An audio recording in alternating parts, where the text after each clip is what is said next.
duck herding with a tractor. Well, good morning guys, welcome back to Tathra Place Free Range.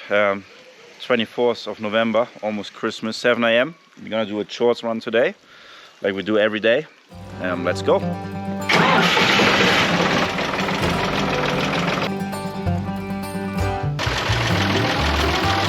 to move the cattle back? Yep.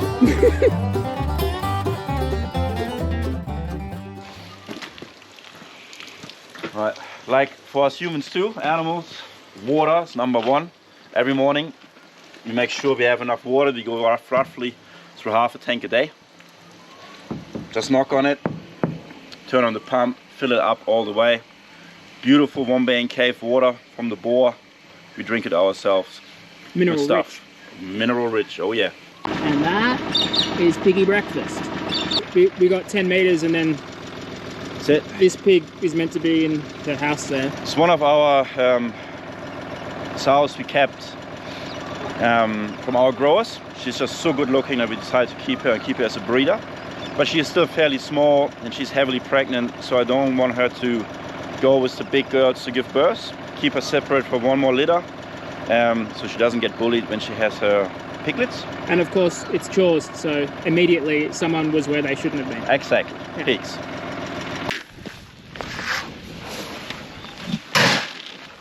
You do a quarter bucket per sow or is it more because these guys are giving birth?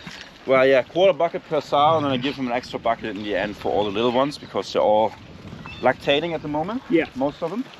And you're spreading it out so they don't fight, I guess? Yeah, exactly. So you have a strict hierarchy with the sows in pigs. So if you all put it in one pile, it's only the big girls and the strong girls who get most of it. So if you spread it out, they can walk around and everyone gets a good bite. Yeah. We need you guys to interact with us. We need you to subscribe. We need you to write comments, get us up the algorithm, and when we have more and more success, we can put more effort and more time, more money into this program and show you guys more and more and more and more.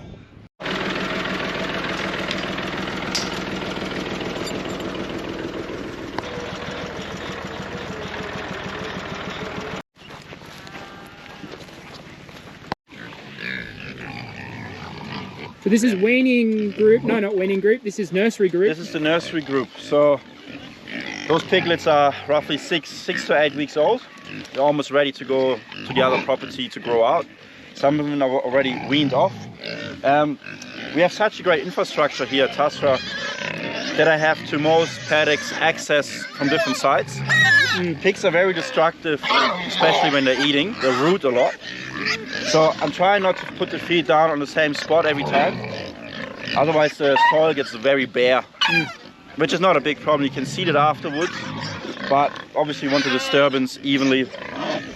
So we go on a different spot every day. Sows in the mist. This is how we met too, right? Yeah, I think exactly. my first day I came and did work experience was in October 2022, and it changed my brain enough to move 2 hours away from where I grew up to come and be involved in this. Best decision ever. So when we do the chores, it's obviously not just about feeding the animals, but we also check on every animal. Every day is different. Make sure that they're all well. So in this group in particular, so all the mums are lactating. Some of the weaners are quite big. So like what happens if they get too big, they suck out too much milk. And some of the mums are getting too skinny. So we want to avoid that. Like if you catch them where they lose a little bit of conditions and then you take them out, they bounce straight back, no problem. If they go too far, then you have to keep them separated for weeks and really pamper them. We took a couple out, I don't know if it was last Friday, maybe yeah, it was that's 2 right. Fridays ago. That's 2 Fridays ago. That's right, 2 weeks ago we took some out. And the piglets are still here and the mums are drying off now basically. So I look every morning, make sure that they're all right. And do these ones look good? They all look good now. There's one that's slowly getting a bit skinnier, but she's still fine. And now that she has massive piglets, but they're gonna go next week anyway. Yeah. And everyone else looks top notch. It's a great time of the year, spring, summer. They're just happy. Yeah. You just noticed this Lone Ranger. Yeah, so normally pigs are pretty consistent in eating, so no one ever misses breakfast. I just saw her down here alone. Just wanted to see if she's right, but she just seems to have a slow start to the day. And she's All eating. good. She's eating and just foraging, what pigs meant to do. Yeah, she's doing pig things. That's it, piggy things. Cattle are easy. Don't have to check them so closely. There's a Marama that isn't where it should be, but we don't know which one it is. We'll figure that out. Look at this grass. Leo's fed him along that fence, so they've ripped that up a bit. So he's going to come through and feed him on this fence line, because it's there's a bit better coverage over here. Hello. Well, this is one of our breeding groups, so they have a boar. Well, we can. You got pig nuts. There's the evidence. The Duroc boar. So whenever we feed the breeding groups, we check, of course, for their conditions, but also if any of them dropped. So if they obviously all being serviced by the boar, and we want to pull them out before they give birth and throw their litters. We don't want them to just do it here, but in the maternity wards that we looked in earlier. And you said dropped, so you're talking about udders? Yeah, that's right. Teats? So like depending on the sow, like some of the really old ones, the udders are hanging anyway, so they're quite hard to determine if they are about to give birth soon. But those younger girls, you can really see how the nipples getting milk. They have a pregnancy line in the middle of the belly, and they start to waddle a little bit. So we're looking for, almost each pig has a different telltale sign. So we keep an eye out and move them out if we have to. So we can ensure that they give birth in a dry, nice environment. Yeah, this girl here? Yeah, so you can see on her, she's still a little girl. First of all, she's rounding up. She gets all round here. But then her stomach is starting to drop on the bottom there, and her nipples are starting to spread out to the sides. So you see it's more and more full. And if I look from the back, I'm not sure you can capture that. I can see that there's like a little line forming on the bottom of the belly. You have to go. Oh yeah, I can see. Low. I can see the line. Yeah. Yeah, and I'm gonna pull it out in the next few days. When we feed them, it's so easy to do it. That's why we feed them every morning. Feed them near the gate. Take a board, walk her up. No problem at all. Duck herding with a tractor. All right, so we took those ducks out yesterday, so they were in our nice and cozy morning fluffy. We're in the brooder before, and we had a bit of a rainy weather wind, rainy few days here. So yesterday was the best day to take them out. They need normally 12 to 24 hours to just adjust. Everything is new. It's the first time they see grass, the first time they see dogs. Everything is just new and strange. So we try to give them the best start as possible. So the first morning afterwards, I'm always anxious to see where they are and what's happened So overnight. these guys had got too far away from the feeders, so yeah, we're just going to walk them back, eh? But also, whenever it rains, ducks go for a walk. They just love it. They love the water. But obviously we want them to eat. A couple of stragglers that Leo's had to pick up, but everything looks pretty good, eh? Come on, oh, it looks great. Perfect. Yeah, Yep. What were you just saying about what you'd done to prepare? Yeah, so poultry doesn't like very high grass. They get lost in it, they sweat in it, they can't breathe in it, and we want them to find the feeders. So what we do is cell grazing with our cattle. So before we put the ducks in here yesterday, for 2 days, we had our calves in here, 40 odd. Just had a hot wire around the area, just exactly where the ducks are now. You can actually see a line, probably hard on camera. Yeah, it's hard. You couldn't quite get it on camera. Yeah, but they just grazed it down just enough so they can walk around and fertilize the ground, and it's going to be even better after.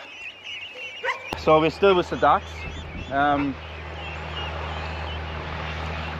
They're relatively low maintenance. We're going to feed the bins once or twice a week, fill them up, make sure that they all have food any given day, all the time. None of the bins ever go low or empty.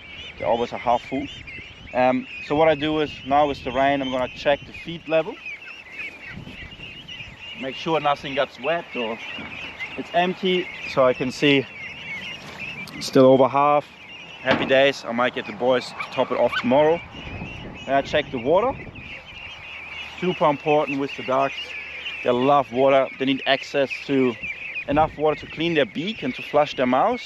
It's just for their well-being and for their happiness, and just grow a bit better, I find.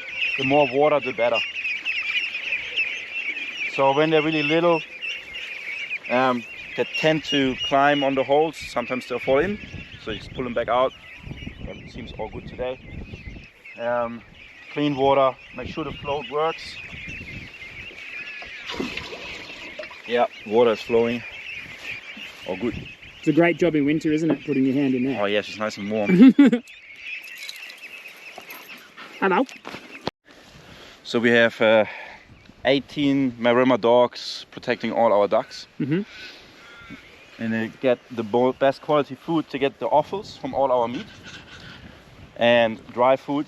Every now and then I get a bone to play with and to eat. So yeah, that's what we're doing today. Yeah, I mean, every morning. Their care is very important, and also making sure they're where they're meant to be. Oh yes, good point. Like placing the dogs is like, it's very important. Otherwise, like, you don't want any foxes or any other predation coming in.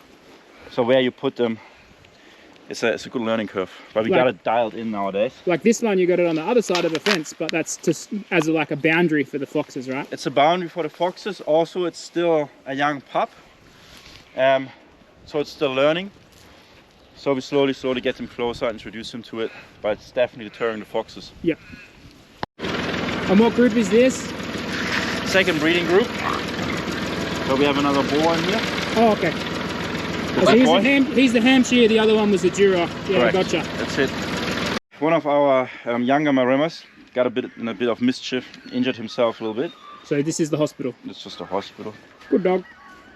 What's in there, Paddy? Now, a lot quieter in here. It's usually got Brazilian ducks in with our chickens, our dickens. But there's no ducks, Leo, because they are outside. The ones you saw this morning, we took out yesterday.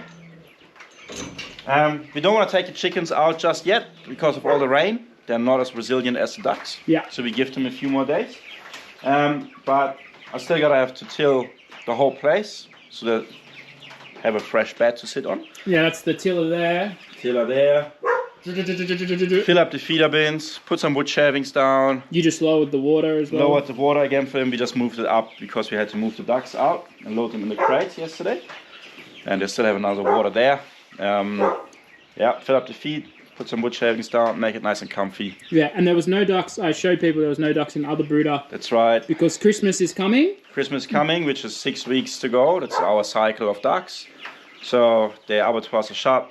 So we skip 2 batches and catch up in the next year. And that's why Luke's always saying this isn't just a fight, like it's a production system, right? Yes, you gotta think. You gotta think ahead. You gotta think. G'day, mate. Funny when you sight your rifle in, the fact that you become like way more accurate with it. That looks good. See that one there on the right there? Yeah, it's ready. There are quite a few in there. So the last bit of the chores for today, it's now roughly 8:45.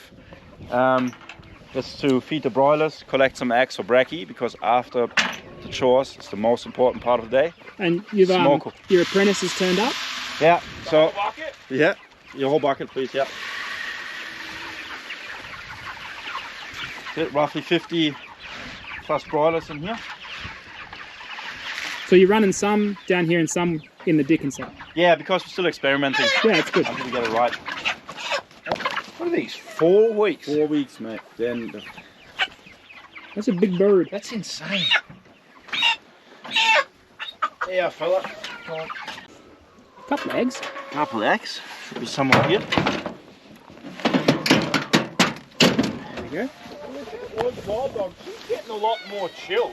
She pretty much came right up to it. Thank you. Yeah. That's right in the... Yes! The story in here is, we let our Maremmas have their litters like wherever they're guarding. And this particular mum decided to store this litter down a wombat hole, which was really clever. But we didn't get to have any contact with them or even sort of just teach them that we weren't going to hurt them or whatever else. So we're weaning them off Mummy now. Hello, hello.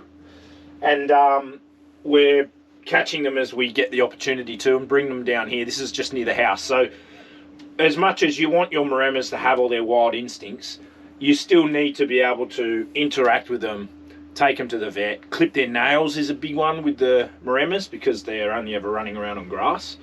So this is a good opportunity. We've pulled them off Mum. Mum had well and truly stopped feeding them now anyway. So a couple of these guys already sold. Hello, Gunter. How are you actually doing? Look at them. They're so timid, but it's amazing. They kind of go from this, and my kids are good for this. They go from this to within about 3 or 4 days jumping up at the fence, wanting a pat and a cuddle and or whatever else. So this doesn't last very long, hey? You learn that we're friendly, aren't we? And you got to watch, they'll bite you. Don't worry about that. Oh yeah, Leo was saying the other day one savage nipped him. Yeah. Hello, hello. So no major disasters, mate. No major disasters. All good. So we checked roughly, what, 4,500 ducks, 18 dogs, plus 3 litters of puppies. And then how many pigs? Well, we have 72 breeding sows, 2 boars, and then roughly 150 weaners on this property, and the rest are the other. Yeah. And it's so important to keep an eye on everything, hey? All the time, water, shelter, food, every morning and again in the afternoon. It's just, especially on hot days. Today it's really good, like it's perfect. A bit of a misty rain. Pigs and ducks love it. But on the hot days you have to go even 3 times. Yeah. Give the pigs a wallow. Let them be a pig. Cool. But nah, all good today. And now we go eat. Now we go eat. The best part.